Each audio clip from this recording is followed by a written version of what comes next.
welcome ya. Bagi saudara yang baru, yang mungkin saudara bukan dari gereja ini, we wanna welcome you. Kita mempunyai hashtag bukan tempat untuk orang sempurna, tapi kita semua disempurnakan oleh kasih karunia Kristus atau kuasa Injil ya saudara ya. Jujur saya tadi waktu masuk dengerin puji-pujiannya shock saudara ya. Nggak mungkin ini terjadi di kebaktian umum, tapi mestinya you guys should enjoy it. Karena ini gak mungkin terjadi di ruangan ini kalau bukan karena acara-acara seperti ini saudara ya. Saya tadi duduknya di depannya subwoofer. Wah, baru perasa saya udah tua ya. Tuh gitu saudara ya. Keren banget ya saudara. Berikan tepuk tangan buat teman-teman yang tadi melayani. Para panitia yang sudah menyiapkan. Come on, yes. Luar biasa, thank you so much ya teman-teman yang volunteer ya, anak-anak youth yang volunteer, college ya, semua young adult yang volunteer, para usher, we thank you so much. Katakan pada kanan kirimu, I'm glad you're here man. Ya, gue punya teman ini, gak sendirian ya saudara ya. Nah, saudara kita akan belajar bersama-sama ya. Jujur saudara, kalau saudara gak ngerti, kita ini bisa mengejar status tanpa tujuannya saudara, tanpa ngerti tujuannya hanya karena apa yang dikatakan oleh culture, apa yang dikatakan oleh dunia. But what does the Bible say? What is the gospel lens? Cara pandang Injil yang benar-benar sesuai supaya saudara itu hidup. Kalau menjalin hubungan, mau membangun keluarga, mau nikah itu benar alasannya, bukan sekedar supaya aku memperbaiki keturunan, supaya karena saudara mungkin kerasa pendek, saudara cari yang tinggi, saudara yang tinggi ketinggian, nanti anakku kasihan, atau kalau enggak memperbaiki ekonomi, supaya ada yang nemenin. Kalau saudara cari tujuan seperti itu, maka saudara pasti akan kecewa. Saudara, you will be disappointed. And in fact, di dalam marriage itu many times, marriage is not to make you happy, marriage is to make you holy. Nah, ini nanti terlalu berat ya saudara ya. But anyway, pembicara kita ya yang hari ini akan membicarakan hal-hal ini teman saya ya. Dia itu salah satu pembicara City to City Gospel Center dia saudara ya. Lulus dari Dallas Baptist University di tahun 2009 dari Bachelor of Art majoring in Christian Ministry. Beliau adalah a pastor dari Rock Sydney Church sebagai lead pastor dari English Service. Detak jantung dari pelayanan Pastor Yosia adalah menjadikan murid-murid Kristus yang bertumbuh di dalam Injil. Dan he's just very passionate. Di awal tahun 2020, Pastor Yosia menyelesaikan Master of Divinity dari Morling College ya saudara ya. Dan kalau saudara ingin tahu statusnya dia, tadi saya tanya, lu tuh single atau ada prospek atau gimana ya? Dan benar-benar saya dengar ceritanya, it's complicated saudara ya. Seriously, this is not a gimmick saudara, it's complicated. Jadi I think he's a perfect person untuk ngomong sama saudara semua. So let's welcome, let's stand up. Okay. Ini adalah warm welcome dari Gibeon Church. Let's honor Pastor Yosia Yusuf. Come on. Yeah. Thank you Pastor Mike.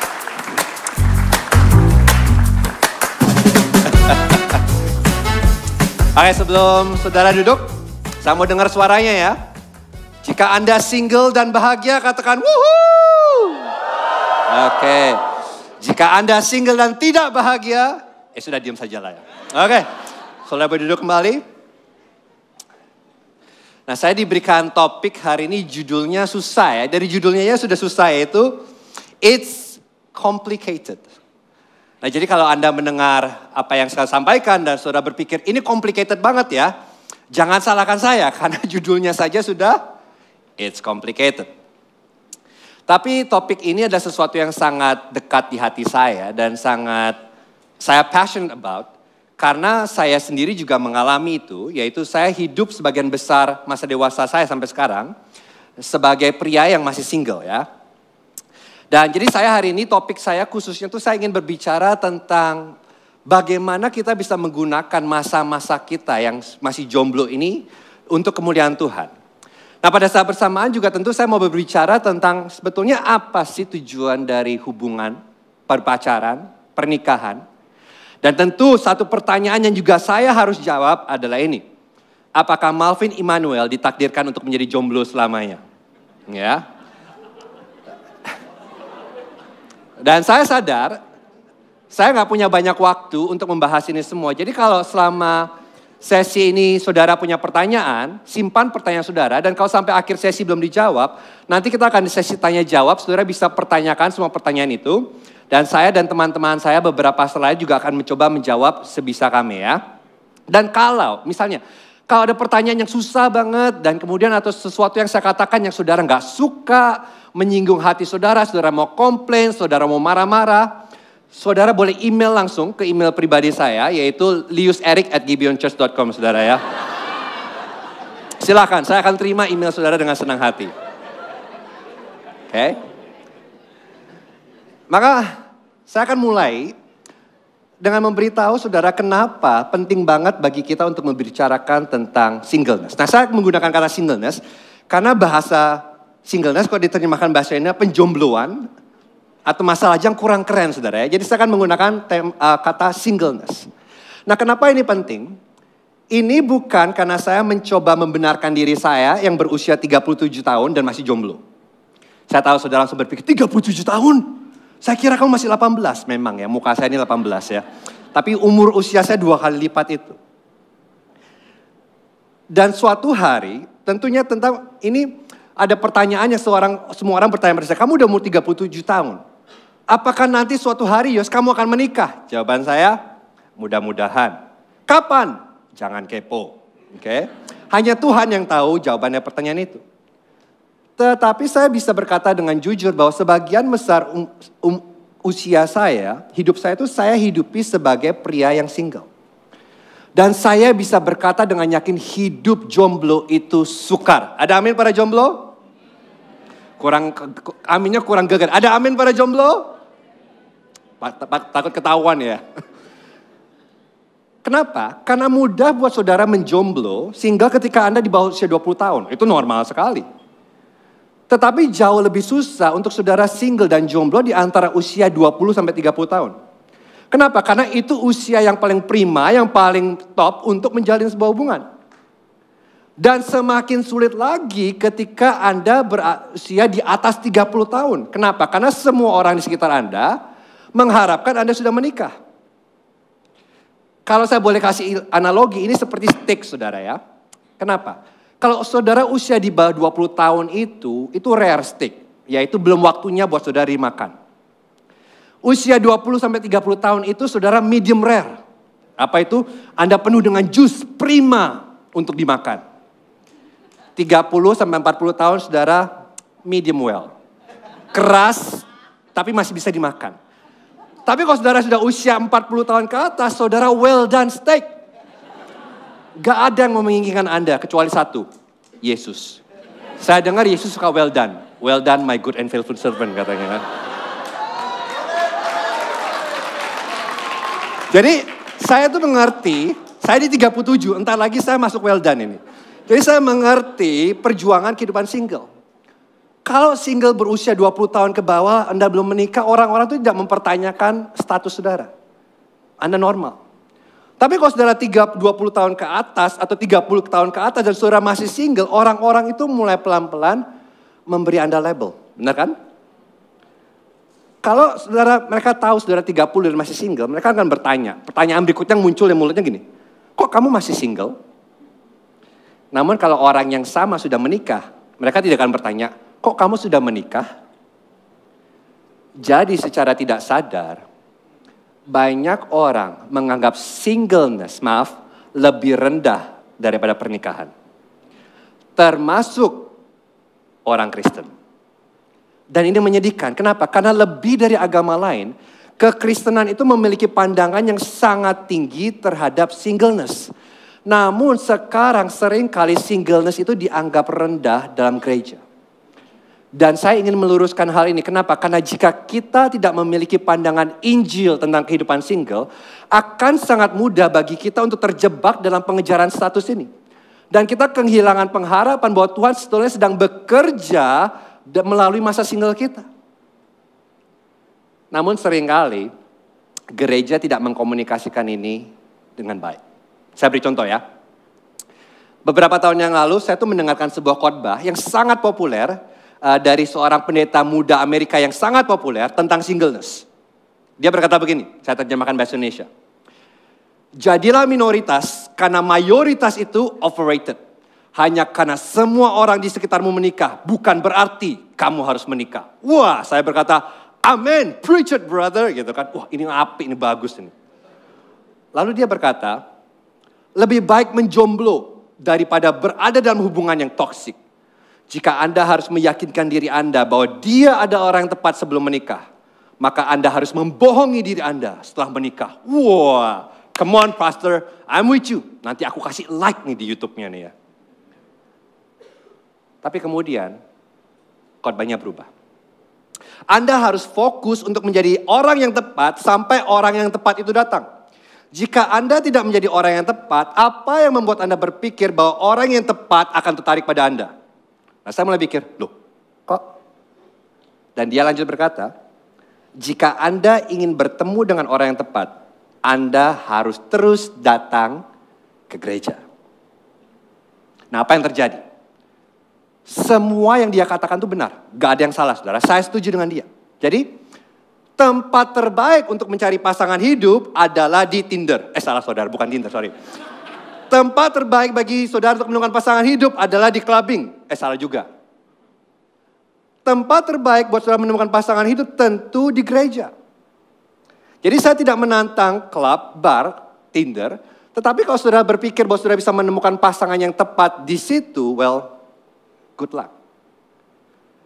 Tetapi yang terjadi adalah khotbah yang disampaikan, bukan lagi berbicara tentang singleness. Saudara tahu apa yang terjadi? Ini menjadi khotbah transisi menunggu sebuah hubungan. Jadi dengan kata lain, singleness itu hanyalah sebuah kondisi transisi menuju tanah perjanjian. Apa itu tanah perjanjian? Hubungan pernikahan. Nah, Anda bisa menemukan warna ini di kebanyakan khotbah tentang singleness. Dan ini tidak membantu. Dan saya harus memasukkan diri saya sendiri dalam golongan ini. Karena di tahun 2014 saya pernah berkata gini, saudara perhatikan ya quote ini ya. Ini cowoknya ganteng ya saudara ya, tapi gak tahu kenapa masih single ya. Dia berkata begini, berusahalah untuk menemukan kepuasan di dalam Kristus. Puasa dengan siapa dia bagi Anda, hanya ketika Anda puas dalam Kristus, maka aman bagi Anda untuk memiliki pasangan. Ada amin? Jadi quote ini bagus saudara. Kalau saudara mau foto, kan saya tahu Gibbons Church suka foto, masukin Instagram di post. Dan kalau saudara tag saya kasih like saudara. Like. Tapi saudara tahu apa permasalahannya? Permasalahannya adalah apa yang tersirat dari kutipan ini kepada para single. Karena secara tidak langsung saya berkata kepada para single bahwa tanah perjanjian itu adalah pernikahan. Dan itu bukan Injil. Mengapa? Karena Injil bukanlah Kristus akan cukup ketika status kita sudah menikah. Injil adalah Kristus cukup di status apapun yang kita miliki. Titik, tidak ada koma. Namun karena kita ini besar dalam budaya timur, jadi budaya timur itu ya, saudara tahu kan, kita memiliki nilai tradisional di mana salah satu berhala terbesar kita adalah keluarga. Jadi budaya timur itu menghargai pentingnya memiliki keluarga.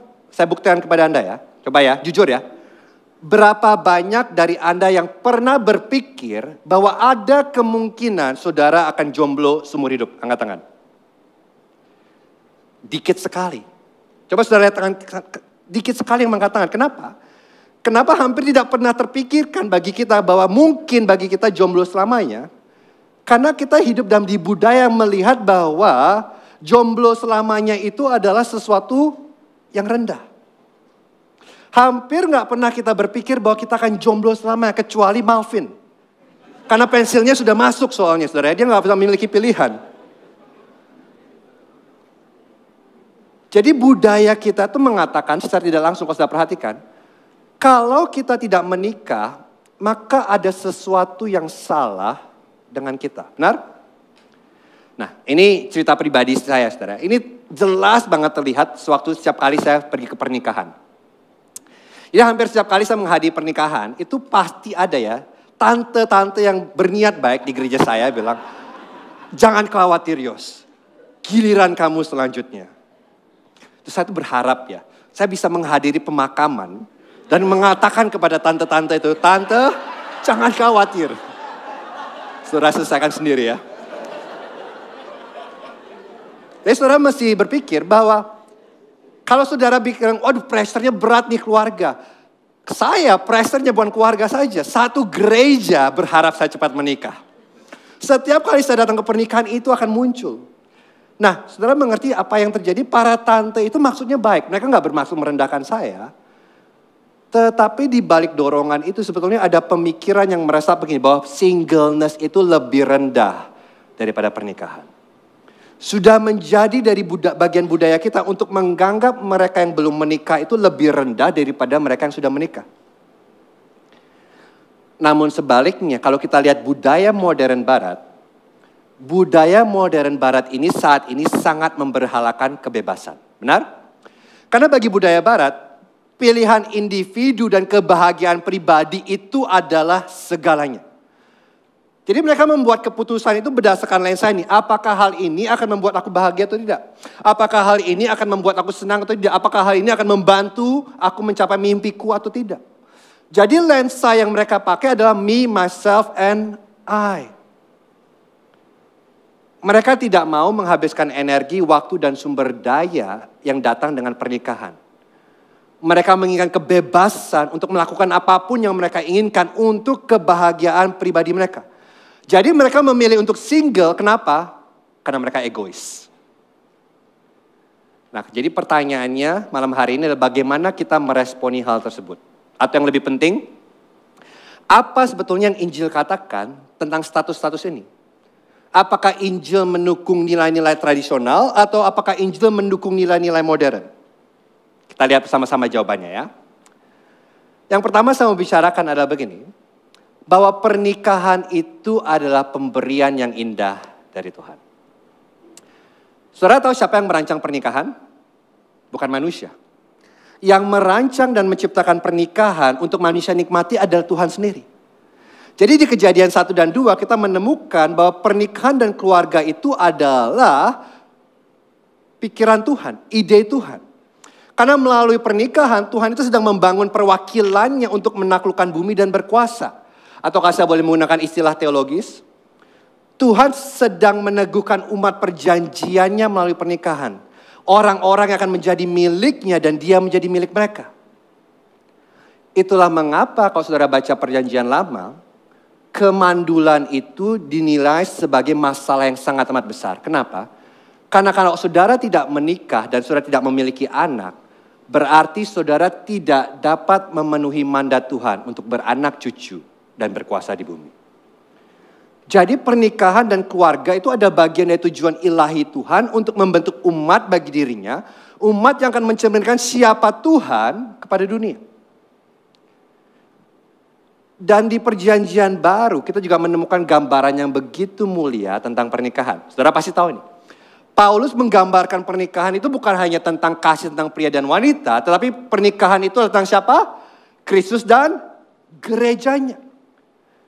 Dan kalau saudara mengerti ini berarti, perhatikan, tujuan berpacaran bukanlah karena Anda kesepian dan membutuhkan teman untuk jalan-jalan. Tujuan berpacaran bukanlah karena Anda saling suka dan kesetrum listrik kalau Anda berduaan. Tujuan berpacaran adalah untuk masuk ke dalam sebuah hubungan di mana saudara bisa menggambarkan kasih Kristus dan gerejanya. Dan kalau kita mengerti ini berarti ini penting. Jika pernikahan adalah gambaran kasih Kristus kepada gerejanya, maka saudara dan saya tidak bisa berada dalam hubungan yang intim dengan orang-orang yang tidak percaya.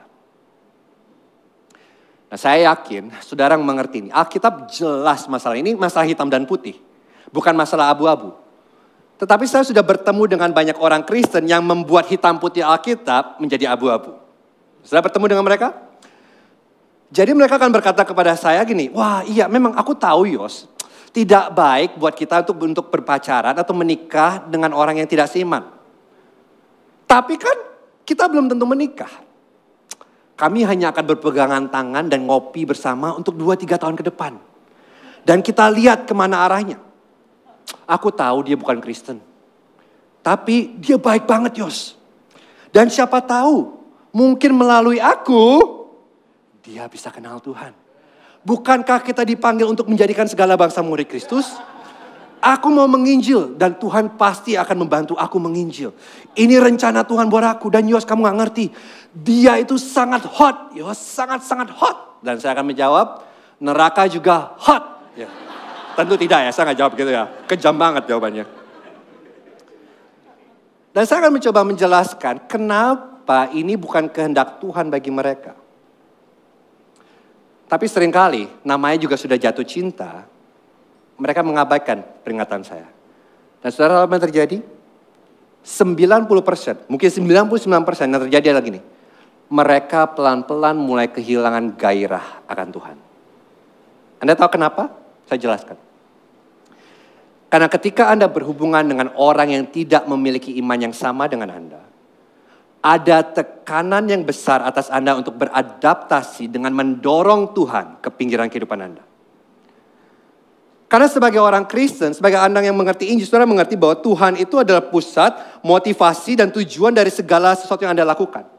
Dialah detak jantung dari segala sesuatu yang Anda lakukan sebagai umat Kristus.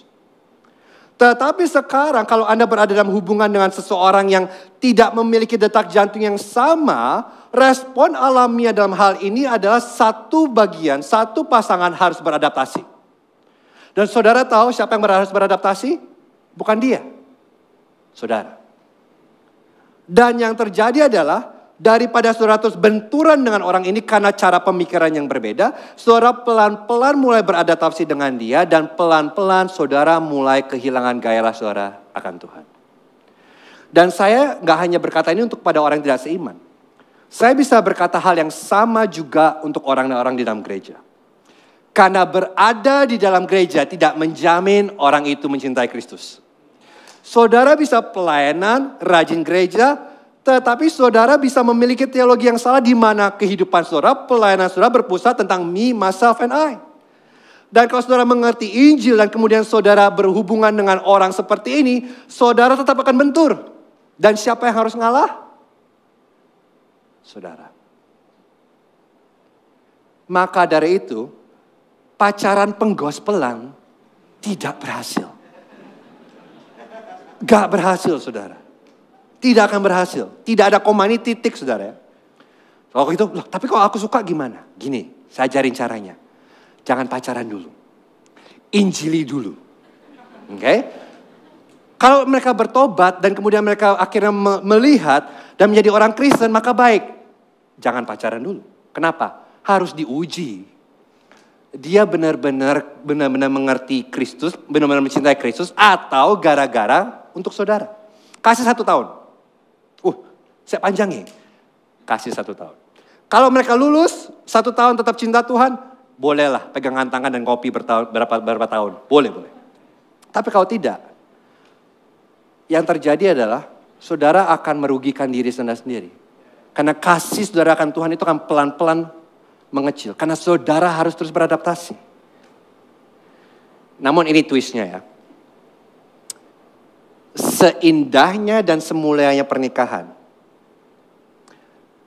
Pernikahan hanyalah gambaran.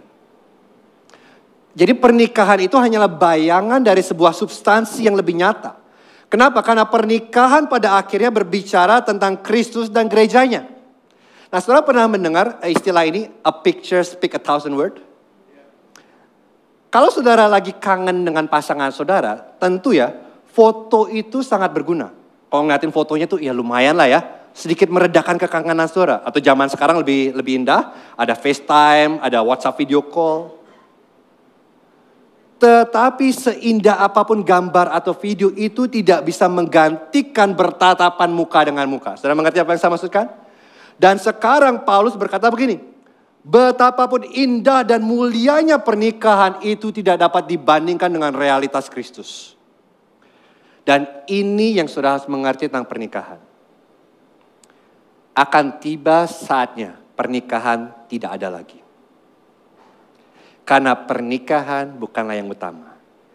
Pernikahan hanyalah sebuah tanda sementara yang menunjukkan kepada realitas yang lebih besar, yaitu Kristus dan gerejanya.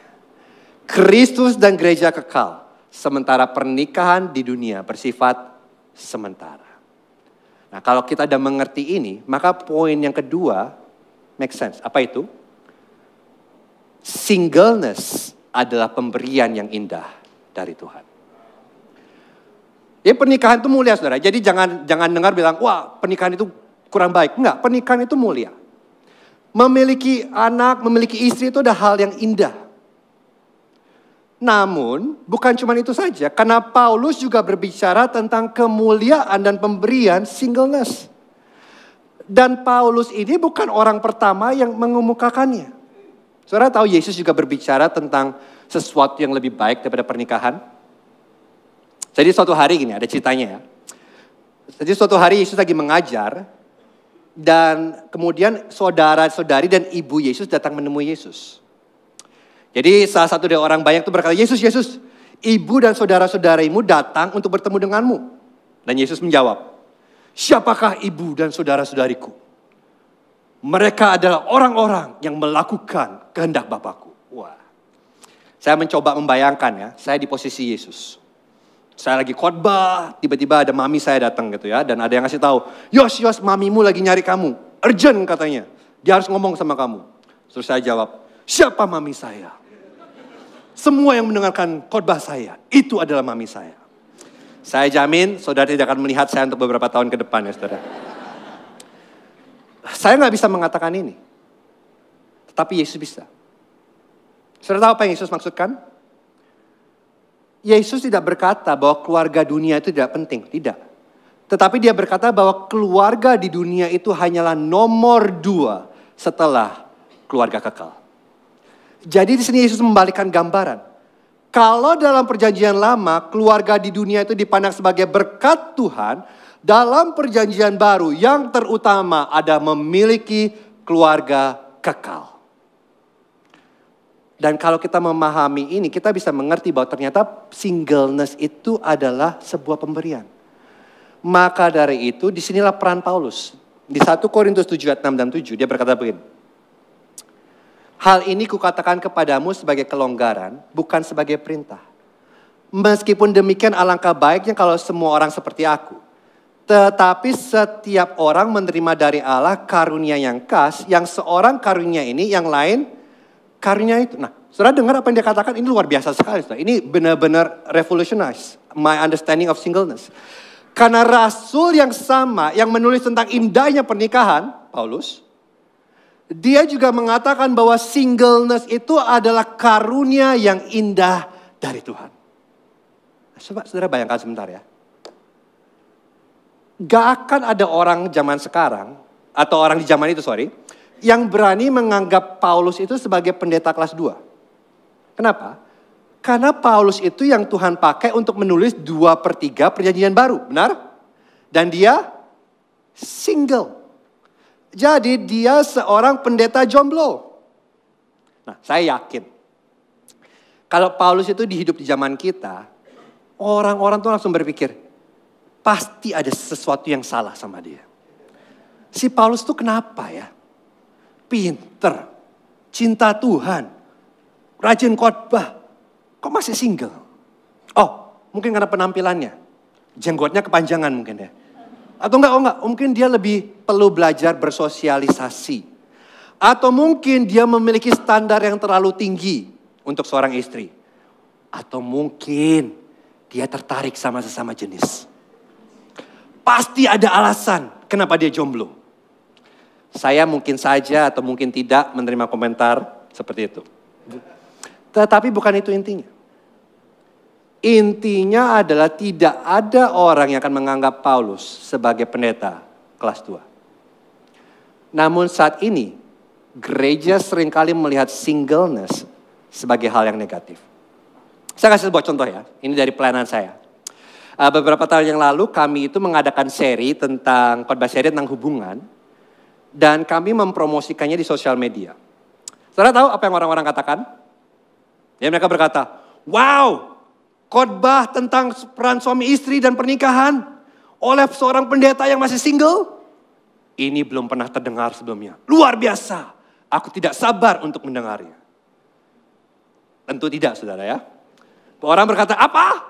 Khotbah tentang pernikahan oleh seorang jomblo? Teori tok, gak ada pengalaman.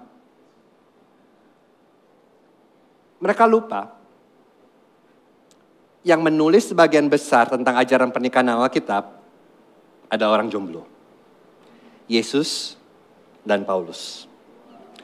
Dan tidak hanya mereka, Lukas, Silas, Titus, Apolos, Lydia, dan Phoebe juga jomblo. Tetapi Paulus jelas sini, ia menyebut singleness itu sebagai pemberian yang baik dari Tuhan.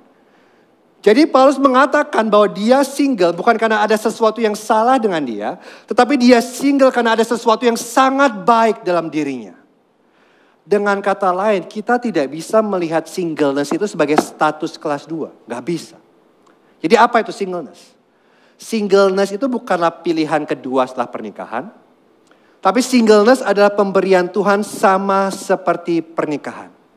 Singleness bukanlah penyakit yang harus disembuhkan, melainkan sebuah pemberian yang harus dirayakan. Nah, saya perjelas ya. Apa sih yang Paulus maksud dengan singleness sebagai pemberian Tuhan? Karena kalau kita nggak berhati-hati, kita tuh sering melihat karunia singleness itu seperti ini ya. Sebuah kado, sebuah hadiah yang kita tidak inginkan. Saya ingat ya, beberapa tahun yang lalu, saya tuh pernah berdiskusi tentang karunia singleness dengan beberapa pria. Dan pertanyaannya tentu gini ya, bagaimana aku tahu jika aku memiliki karunia singleness? Sudah pernah pertanyaan itu? Dari mana aku tahu kalau aku punya karunia singleness? Ya kita diskusi dan kita nggak menemukan jawaban yang tepat. Jadi gini, jika seorang pria selalu ditolak oleh wanita dan tidak dapat menemukan pacar, pria itu akan berkata, mungkin aku punya karunia singleness. Jadi kita memperlakukan karunia singleness itu seperti hadiah ulang tahun yang tidak diinginkan siapapun. Kita berharap dalam hati kecil kita, jangan sampai aku dapat hadiah ini. Tetapi bukan itu cara Paulus memandang karunia singleness. Paulus melihat karunia singleness sama seperti ia melihat pernikahan. Di mana singleness adalah pemberian yang baik dan mulia dari Tuhan. Kalau gitu pertanyaannya, saya tahu pertanyaan saudara. Dari mana kita tahu kalau kita memiliki karunia singleness? Benar ya? Izinkan saya mengajukan pertanyaan lain. Bagaimana Anda tahu kalau Anda memiliki karunia menikah? Karena Anda sudah menikah, benar? Sama dengan singleness. Bagaimana Anda tahu bahwa Anda memiliki karunia singleness? Ini jawabannya. Selama Anda masih jomblo, Anda memiliki karunia singleness. Nah, Anda harus mengerti ini ya. Jadi karunia singleness itu bukan kekuatan super dari Tuhan. Anda gak perlu digigit laba-laba single untuk menjadi pria atau wanita single. Gak perlu, saudara. Coba pikirkan, karena kalau singleness itu membutuhkan kekuatan super dari Tuhan untuk menjalaninya, itu pasti bukan karunia yang baik. Namun karunia dari Tuhan selalu baik. Jadi pertanyaannya bukanlah bagaimana Anda tahu Anda memiliki karunia singleness atau tidak. Pertanyaannya adalah apa yang harus kita lakukan dengan karunia singleness. Beberapa dari Anda mungkin hari ini memiliki karunia singleness. Atau beberapa dari Anda mungkin menikah. Tetapi akan ada fase mungkin di mana kalau hari ini Anda single, mungkin di masa depan saudara akan menikah. Tetapi kalau saudara menikah, tidak menjamin saudara menikah selamanya. Ada kemungkinan juga saudara juga akan kembali ke masa singleness. Atau mungkin ada saudara yang akan single, jomblo, forever. Namun ini yang harus kita perjelas. Baik pernikahan maupun singleness, dua-dua adalah pemberian Tuhan dan kondisi status yang mulia. Yang satu tidak lebih baik daripada yang lain. Kedua-duanya pemberian Tuhan. Jadi daripada mempertanyakan karunia Anda seharusnya bersuka cita atas karunia yang Tuhan sudah berikan kepada Anda saat ini. Karena Anda mengerti bahwa Tuhan berdaulat atas semua pemberian yang Dia berikan dan Dia tahu yang terbaik buat Anda. Maka dari itu para jomblo ini mengubah permainan. Karena ini berarti Anda single, bukan karena ada sesuatu yang salah dengan Anda. Anda single karena Tuhan telah memberikan karunia Anda single untuk Anda bersukacita di dalamnya. Jadi di saat ini, dalam masa ini, ada Tuhan yang berdaulat yang menyertai Anda, yang tidak melupakan Anda, yang mencurahkan kasih-Nya kepada Anda, dan berjalan bersama Anda di setiap langkah kehidupan Anda. Jadi percayalah kepada Tuhan dan nikmati pemberiannya. Dan kalau saudara mengerti ini, mari saya beritahu, jomblo, singleness itu memiliki berkatnya. Apa itu berkat singleness? Yang pertama, Anda terbebas dari masalah-masalah duniawi dalam pernikahan. Ini bukan saya ngomong, Paulus yang ngomong. Di 1 Korintus 7 ayat 27-31 dia berkata gini. Apakah kau terikat pada seorang perempuan? Janganlah engkau mengusahakan perceraian. Apakah engkau tidak terikat pada seorang perempuan? Janganlah engkau mencari seorang. Tetapi kalau engkau kawin, engkau tidak berdosa. Demikian pula kalau seorang gadis kawin, ia tidak berbuat dosa. Tetapi orang-orang yang demikian akan ditimpa kesusahan badani dan aku mau menghindarkan kamu dari kesusahan itu. Saudara-saudara, inilah yang kumaksudkan, yaitu waktunya telah singkat. Karena itu dalam waktu yang masih sisa ini, orang-orang yang beristri harus berlaku seolah-olah mereka tidak beristri. Dan orang-orang yang menangis seolah-olah tidak menangis. Dan orang-orang yang bergembira seolah-olah tidak bergembira. Dan orang-orang yang membeli seolah-olah tidak memiliki apa yang mereka beli. Pendeknya, orang-orang yang mempergunakan barang-barang duniawi seolah-olah sama sekali tidak mempergunakannya. Sebab dunia seperti yang kita kenal sekarang akan berlalu. Nah, ini argumen Paulus, saya jelaskan ya. Ini rada ribet. Jadi dia berkata, hidup singleness itu memiliki keuntungan karena dunia yang kita tinggali saat ini hanyalah sementara. Dunia yang kekal akan datang. Jadi waktu Yesus datang pertama kali ke dunia, dia datang sebagai raja untuk menanggung hukuman atas dosa. Tetapi ketika Yesus datang kembali, dia akan datang bukan untuk menerima hukuman, melainkan melaksanakan hukuman. Dan setelah itu dunia yang kita kenal sekarang akan berlalu dan dunia yang kekal dan baru akan datang. Jadi tidak peduli saudara mau hidup berapa lama, 50, 70, 90 tahun. Kalau saudara bandingkan hidup ini dengan kekekalan, itu seperti setetes air di lautan. Dan Paulus berkata jangan terlalu fokus pada kehidupan ini sehingga kita mengabaikan masa depan kita yang kekal. Jadinya kita tidak boleh terobsesi dengan pernikahan dan kita juga tidak boleh kecewa karena tidak menikah.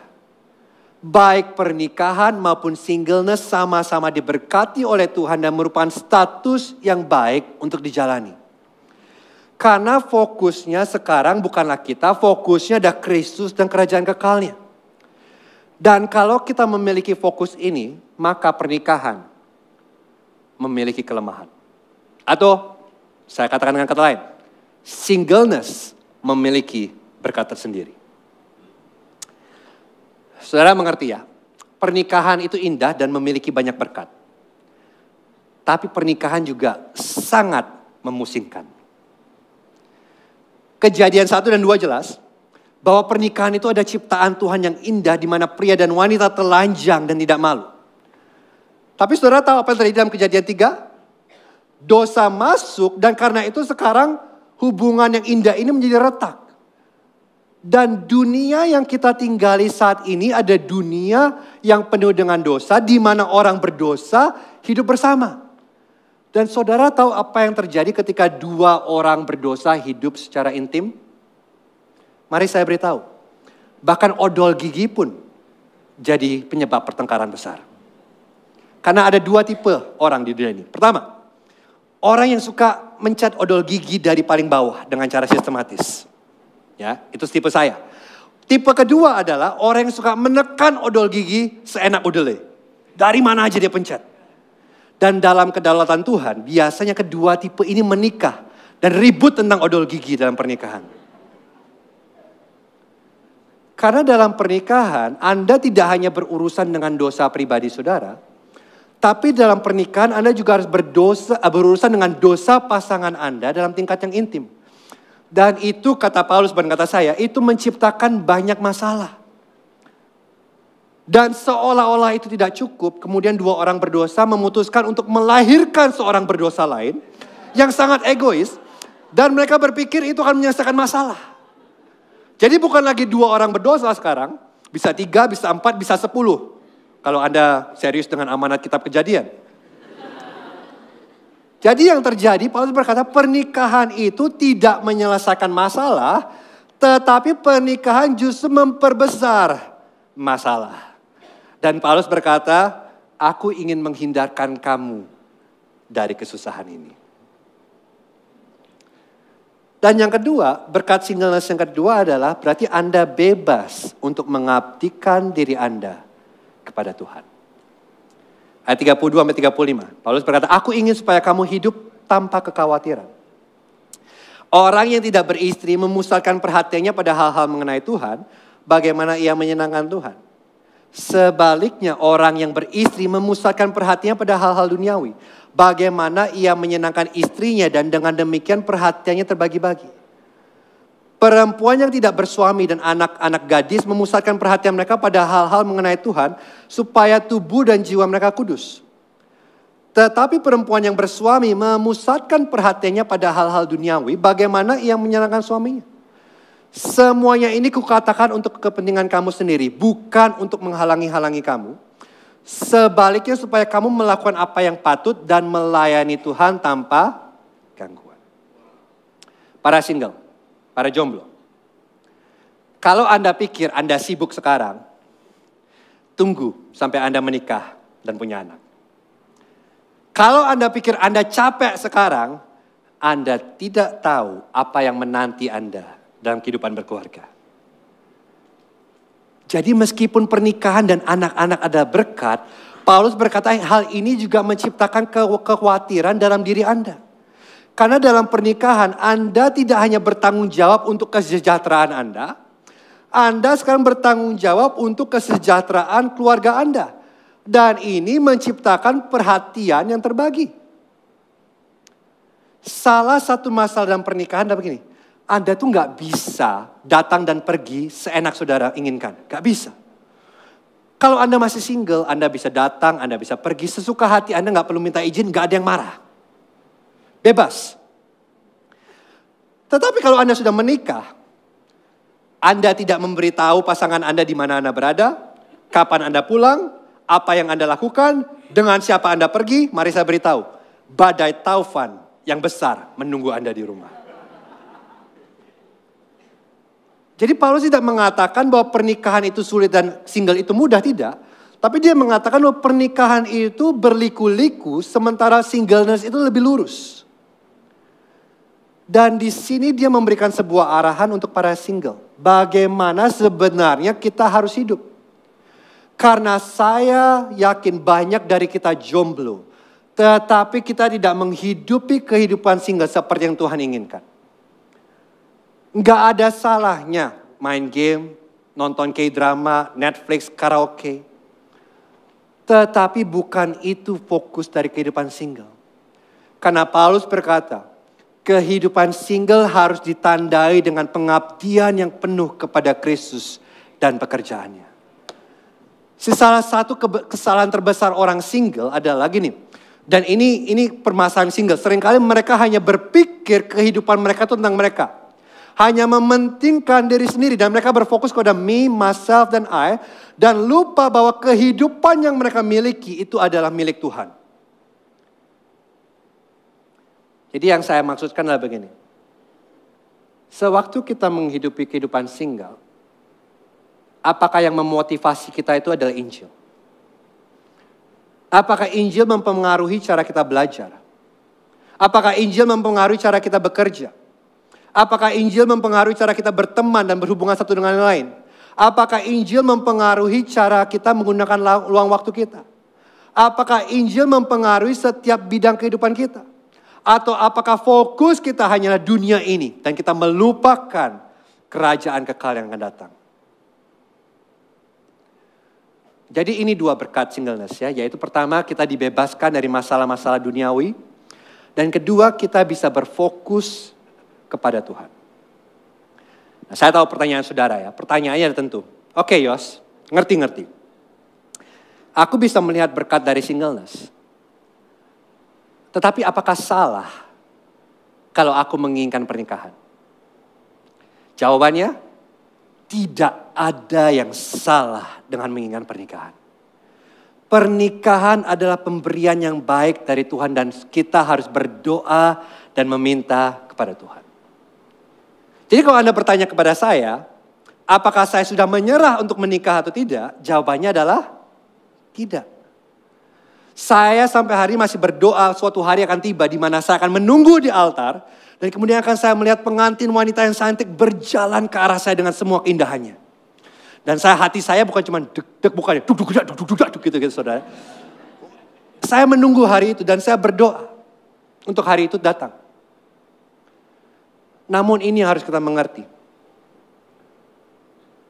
Tuhan mungkin mengizinkan saya untuk menikah karena Tuhan baik. Namun saya mungkin tidak akan pernah menunggu pengantin wanita saya di altar. Dan saya meninggal di usia 101 tahun sebagai pria tua dan single. Karena Tuhan baik kepada saya. Baik dalam pernikahan ataupun singleness, itu adalah pemberian yang indah. Karena fokusnya bukan saya, fokusnya Kristus. Dan kebaikan Tuhan tidak diukur dari apakah saya sudah menikah atau belum. Kebaikan Tuhan diukur dari kasih yang dia sudah tunjukkan kepada saya waktu dia memberikan anaknya yang tunggal untuk mati sebagai ganti dosa saya. Karena itu di masa single saya tidak terobsesi dengan pernikahan. Saya mengabdikan diri saya sepenuhnya untuk pekerjaan Kristus. Dan karena itu saya bisa diundang Gibeon hari ini, benar? Kalau saya nggak single 37 tahun, saya tidak ada di tempat ini hari ini. Memberikan seminar, it's complicated. Tetapi hanya karena saya menginginkan pernikahan bukan berarti saya tidak memiliki karunia singleness. Tetapi saya tahu saat ini saya single. Oleh karena itu saya menjalani hidup saya sebagai seorang single dengan pengabdian penuh kepada Kristus. Jika pernikahan datang, saya akan menukarkan berkat singleness dengan berkat pernikahan. Dan juga masalah-masalahnya. Tapi satu hal tidak berubah. Baik dalam pernikahan atau singleness. Galatia 2:20 tetap hidup. Namun aku hidup. Tetapi bukan lagi aku sendiri yang hidup. Melainkan Kristus yang hidup dalam aku. Hidup yang sekarang yang aku hidupi secara jasmani adalah hidup oleh iman. Dalam anak Allah yang telah mengasihi aku. Dan menyerahkan dirinya untuk aku. Dan kalau itu semua benar, saya akan memberikan saudara merakumkan. Kalau itu benar, ini semua benar, berarti ada 4 hal tentang singleness yang kita bisa ambil. Dan kemudian saya akan punya satu bonus terakhir. Yang pertama, 4 pelajaran para single. Perhatikan saya. Anda tidak lebih rendah. Nah, saya harap ini jelas ya bagi kita ya malam ini ya. Status jomblo tidak membuat Anda kurang bernilai di dalam kerajaan Allah. Dan saya minta maaf karena orang-orang seperti saya sering membuat Anda merasa lebih rendah karena status Anda. Tapi mari saya beritahu, jangan dengarkan kami. Dengarkan Kristus. Kenapa? Karena Injil Kristus berkata bahwa Kristus adalah identitas Anda. Kristus adalah nilai Anda. Dia memberikan hidupnya untuk menunjukkan kepada Anda bahwa Anda berarti di matanya.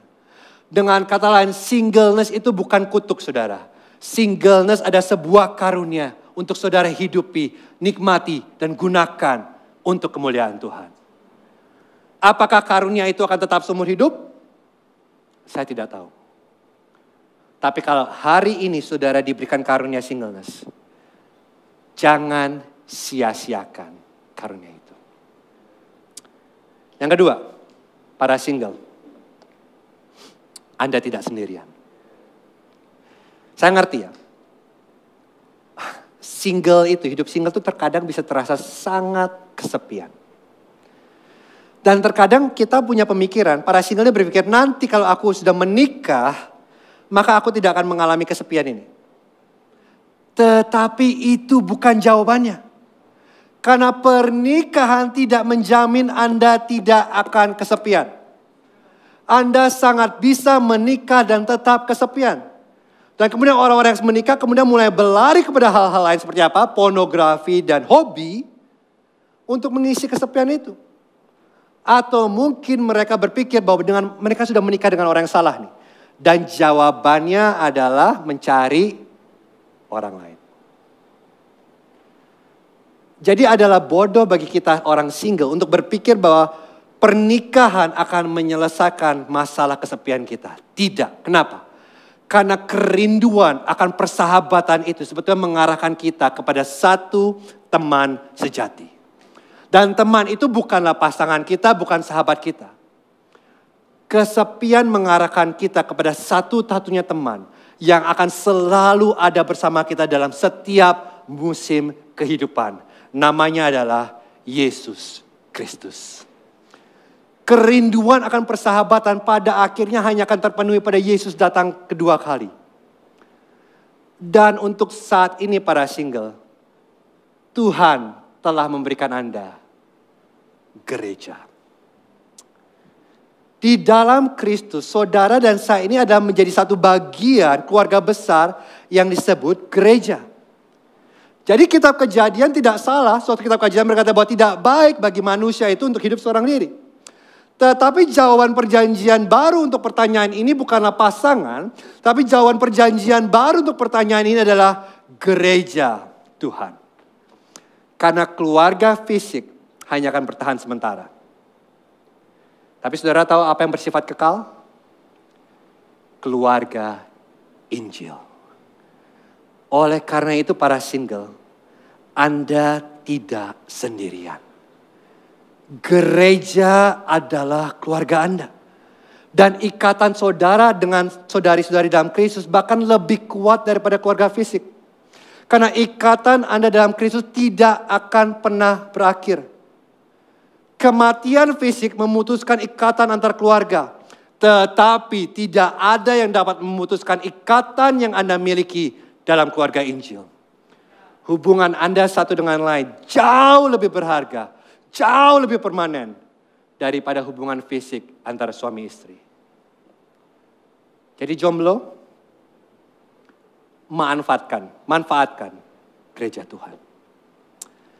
Saya tahu singleness sukar dan terkadang bisa terasa sangat kesepian. Tetapi itulah mengapa Tuhan memberikan kita saudari dan saudara dalam Kristus, dalam gereja. Jangan sia-siakan karunia ini. Dan yang ketiga, para single, berhentilah menunggu dan mulailah hidup. Jadi jangan jalani hidup itu seolah-olah Anda belum lengkap sampai sang dia datang. Nah jadi saya rasa banyak dari kita secara tidak sadar ini yang kita lakukan. Anda meyakinkan diri Anda sendiri bahwa kehidupan Anda akan lebih baik di musim yang akan datang.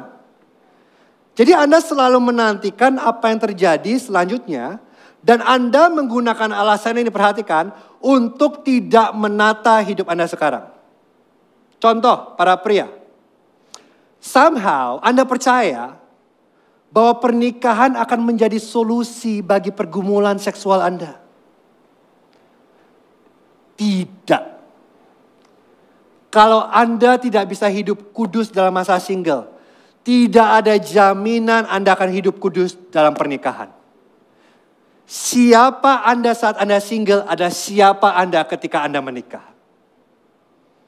Jadi pernikahan itu tidak menghilangkan masalah, malah pernikahan itu akan memperbesar masalah. Karena orang-orang yang menikah pun mereka mengalami godaan seksual. Mereka pun mengalami masalah-masalah seksual. Kenapa? Karena pada akhirnya perhatikan seks itu diberikan kepada Tuhan untuk menunjukkan kepada kita bahwa ada kepuasan yang Tuhan inginkan untuk kita miliki. Tetapi seks hanyalah tanda. Seks itu hanyalah foretaste. kenikmatan itu seharusnya membawa kita kepada satu sosok yang akan memuaskan kita selamanya. Namanya adalah Yesus Kristus. Jadinya para single berhenti menunggu dan mulailah hidup bagi Kristus sekarang. Serahkan hidup Anda kepada Dia. Karena saudara mengerti ini, para single, kita itu memiliki kesempatan yang tidak dimiliki oleh orang-orang yang sudah menikah. Saudara dan saya ini memiliki kesempatan untuk memiliki warisan yang kekal. Mungkin saat ini saudara gak punya istri dan gak punya anak. Tapi saudara tahu, saudara diberikan kesempatan untuk menjadikan orang-orang di sekitar Anda murid Kristus. Dan itu warisan kekal. Karena bayangkan, pada suatu hari nanti ketika setiap lutut bertelut dan semua lidah mengaku Yesus Kristus adalah Tuhan. Dan hari itu akan tiba. Akan ada banyak orang di sekitar saudara yang mengenal Kristus karena kehidupan Anda. Bukankah itu sukacita yang jauh lebih indah dan lebih kekal daripada kenikmatan sementara dunia ini. Jadi single, berhenti bertanya, kapan ya aku bisa menikah? Dan mulai pergunakan karunia yang Tuhan sudah berikan. Dan hidup bagi Tuhan sekarang. Dan yang keempat, para single, Anda akan menikah. Anda mungkin tidak menikah dengan pria atau wanita. Tetapi kalau Anda menaruh iman Anda kepada Kristus, mari saya beritahu. Anda pasti akan menikah dengan Yesus. Karena Yesus akan datang sebagai mempelai pria yang akan menjemput mempelai wanitanya. Saudara dan saya, yang berarti tidak ada orang Kristen yang akan tetap single selamanya. Karena mempelai pria kita yang sempurna, yang agung, yang indah, yang tidak memiliki cacat, dia akan menjemput kita dan dia akan menjadikan kita mempelai wanita yang kudus dan tidak bercela. Dan pada hari pernikahan itu tidak akan ada permasalahan dalam pernikahan. Tidak akan ada kekhawatiran, tidak akan ada rasa sakit, air mata atau masalah. Yang kita akan alami adalah sukacita demi sukacita, kemuliaan demi kemuliaan, kasih demi kasih. Bahkan setelah melewati 100 miliar tahun yang penuh kebahagiaan, kita akan masih melewati 100 miliar tahun lagi yang penuh kebahagiaan. Dan itu terasa seperti honeymoon. Baru mulai. Jadi para single, seandainya pun Anda jomblo forever, Anda tidak kehilangan apapun. Karena pernikahan yang agung akan datang untuk Anda. Nah, saya nggak berkata pernikahan duniawi tidak penting. Saya tidak berkata itu. Tapi kalau saudara bisa melihat Kristus dan siapa Dia, pernikahan duniawi menjadi tidak terlalu penting. Karena baik dalam pernikahan maupun singleness, kita semua menantikan perjamuan pernikahan anak domba. Dan sampai hari itu tiba, baik dalam pernikahan maupun singleness, kita menghidupi hidup kita untuk menunjukkan cerita ini. Cerita Injil.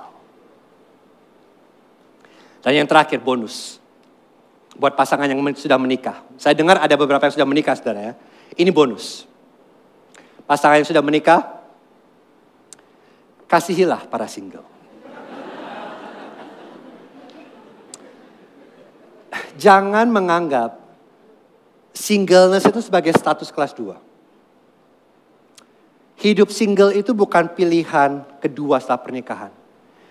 Hidup single itu bukan sesuatu yang aneh. Singleness adalah pemberian karunia Tuhan sama seperti halnya pernikahan. Dan para pasangan yang sudah menikah, Anda membutuhkan para single dan para single membutuhkan Anda. Jadi jangan melihat singleness itu sebagai penyakit yang harus disembuhkan. Tetapi sebagai pemberian yang harus dirayakan. Jadi ini maksud saya ya. Ini dorongan saya untuk bagi saudara yang sudah menikah. Kenali para single. Undang mereka ke rumah Anda, undang mereka untuk menjalani hidup bersama-sama dengan Anda, pelajari tentang kesulitan mereka dan sampaikan Injil ke dalam hidup mereka. Dan ketika Anda bersama-sama dengan mereka, tolong jangan terus selalu ngomongin tentang hubungan. berhenti bertanya, kenapa kamu masih single? Dan berhenti selalu mencoba menjodohkan para single. Bukan berarti salah. Tetapi kalau saudara melakukan itu terus-menerus, saudara sedang menyampaikan pesan bahwa kehidupan single mereka itu lebih rendah. Ada yang lebih baik. Secara tidak sadar. Jangan lakukan itu. Sebaliknya, kasihilah para single di mana mereka berada sekarang. Bicara dengan mereka, undang mereka untuk melihat kesulitan Anda sebagai suami istri. Dan izinkan para single juga bisa berbicara Injil dalam kehidupan Anda. Bukan hanya Anda yang berbicara Injil kepada kesulitan mereka, tapi izinkan mereka juga berbicara Injil kepada kesulitan Anda. Dan ini yang terjadi. Ada sebuah dinamika di mana yang single dan yang sudah menikah saling hidup bersama dan belajar bersama dan saling menyampaikan Injil kepada satu dengan yang lain. Dan kalau ini terjadi, saya harap tidak akan ada orang yang kesepian di dalam gereja. Kenapa? Karena sekarang baik dalam pernikahan maupun singleness, kita merayakan ini semua sebagai karunia yang indah dari Tuhan. Bagaimana cara kita menghidupi status kita? Baik dalam pernikahan, pacaran maupun singleness. Kristus cukup bagi Anda. Mari kita berdoa.